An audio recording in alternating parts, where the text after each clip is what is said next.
We just trained our best performing pizza, steak, and sushi or Food Vision MIDI model throughout this whole course. That is super exciting. All with the power of transfer learning. We got nearly 90% accuracy on the test data set in 13 or so seconds on my Colab instance. Your time may vary and your exact numbers may vary, but don't worry too much if they're slightly off. Now let's continue with the evaluation and see if these numbers on a page are really as good as they seem, or are they not as good as they seem? They're just numbers on a page that look good. So we're going to start plotting our model's loss curves. You might have already given this a shot because I issued the challenge in the last video. We evaluate our model by plotting loss curves. Let's create a section here. So we've got a helper function, plot loss curves. We could just copy that in, or we could write some code to download this helperfunctions.py script into our notebook. So let's do that. So I like to work with things programmatically. We will try to import from helper functions. We will import plot loss curves is the function we're after. So that means it will look over here to see if there's a helper functions.py file. This will fail. So print failed. Then we might need except print failed. Failed the try. There we go. So this didn't work. So what we need to do is fill in some code here to download this file into here so that we can import helperfunctions.py, or particularly the plot loss curves. So let's write some info here. Info, couldn't find helperfunctions.py, downloading. Oh, excuse me, downloading. And then we'll go with open. We're going to use the request library here as well. Helperfunctions.py, we want to create. So this is write binary as F for file. We're going to import the request library here. We don't actually need to do that here, but we're going to do it anyway, just for completeness. Request equals requests.get.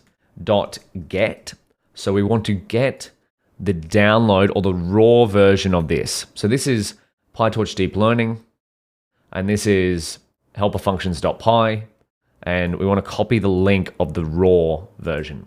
So paste that in there. This needs to be as a string. Wonderful. And then we're going to write it to F, which is this file up here. So it's going to write the contents of this request to helperfunctions.py. Write request.content. And then we can, because we've got it now, we're going to import the helper functions, plot loss curves function from helperfunctions.py, and this should work. Plot the loss functions, or loss curves of our model. So this is the loss curves of our first transfer learning model. Plot loss curves, results. Downloading it. Beautiful, look at that. So we got helperfunctions.py over here. Now we've got access to all of the functions in here if we wanted to. But look at those loss curves. They are some good looking loss curves. We've got the train loss and the test loss going down, and the train accuracy and the test accuracy going up. So do you think if we were to train this for longer, our model's results would improve? Potentially, right? They're heading in the right direction. We want the loss to go down, how wrong our model is, and we want the accuracy to go up. So that could be some extra curriculum for you, is to try training this model for longer and see how low the loss goes and see how high the accuracy goes.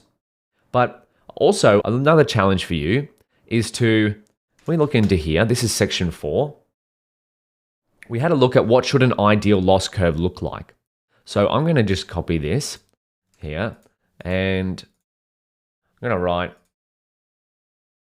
what do our loss curves look like in terms of the ideal loss curve? See here for more. So I'm just going to get rid of this, turn this into Markdown.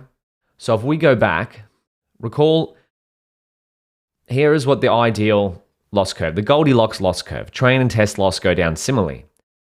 Overfitting is when the train loss is lower than the test loss, and underfitting is when both loss could be lower. So to me, this looks like our model is doing pretty darn well. Our train loss and test loss aren't too dissimilar, and they're both going down quite rapidly. That's what we'd like to see.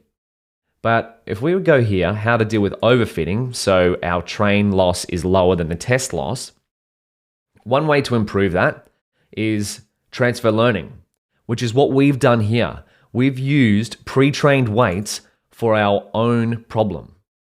Transfer learning is one of the most powerful techniques to not only prevent overfitting and underfitting. So we've seen that in practice.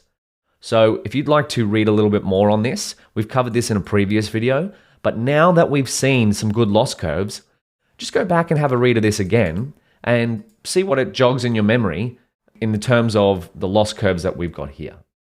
So we've seen some loss curves, we've seen some numbers on a page. Let's keep going. Let's keep evaluating our model, but this time we're going to do it qualitatively. Let's make some predictions on images from the test set. In fact, you might want to try this yourself, is use the trained model, we've done this before, and make some predictions on random images from the test set. Give that a go, and I'll see you in the next video. Let's make some predictions with our best performing model.